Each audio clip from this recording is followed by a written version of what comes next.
No. Definitely. No. Yes. No.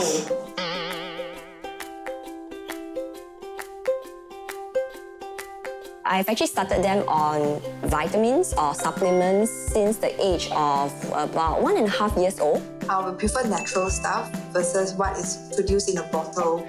We don't know whether he has enough or not enough, but so long as it's affordable and it seems to be good for him, why not? But she obviously says not necessary.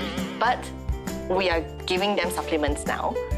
It's chewy gummy, and that's my way of bribing them for good behavior. During breastfeeding, I would think breastfeeding is definitely more nutritional than any other supplement out there. Once we're gonna stop the breastfeeding, probably we'll look for some supplements out there. I believe that natural is still the best. So we still strive to teach our children to eat a healthy, balanced diet, to eat a wide variety of food, as well as to drink enough milk to grow. However, we must remember that some are very picky eaters, some have certain dietary restrictions. So I think this group of children, there may be a role for supplementation. So for example, if the child is a vegetarian, who's also fussy at the same time, then perhaps iron supplementation may be needed. But just remember that not as much as possible, just whatever is needed for your child. We were not really concerned for 3-4 days. It's fine with us. No, we were very concerned. We were very concerned. Yeah, when they were babies. We haven't encountered him having constipation more than 2 days. So anything more than 4 will be relatively concerned. Child's poop pattern can be very variable. So for example, a baby who's exclusively breastfed may poop after every feed, or he may poop once every 7 days. But he's otherwise happy, feeding well, his appetite is good, and he's growing along the centile charts. Some 2-3-year-old children may still poop 3 times a day, soft, mushy stools, but they eat well, they are growing well.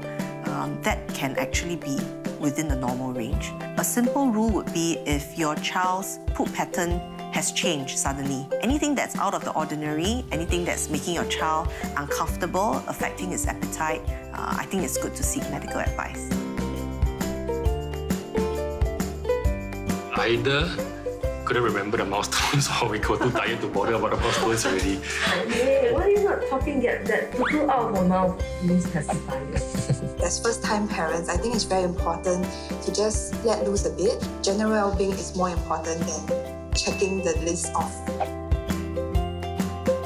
There are actually certain important milestones that are mentioned in the health booklet, and they also give a guide as to when the child should attain these milestones. But if your child still cannot attain the milestone by a certain age, especially during any vaccination reviews or any regular checkups, talk to the doctor so that the doctor can take a bit more details and then better advise you. But just remember that every child is different. There are some children who talk so late, but once they start talking, the parents can't get them to stop talking. So don't be too overly worried.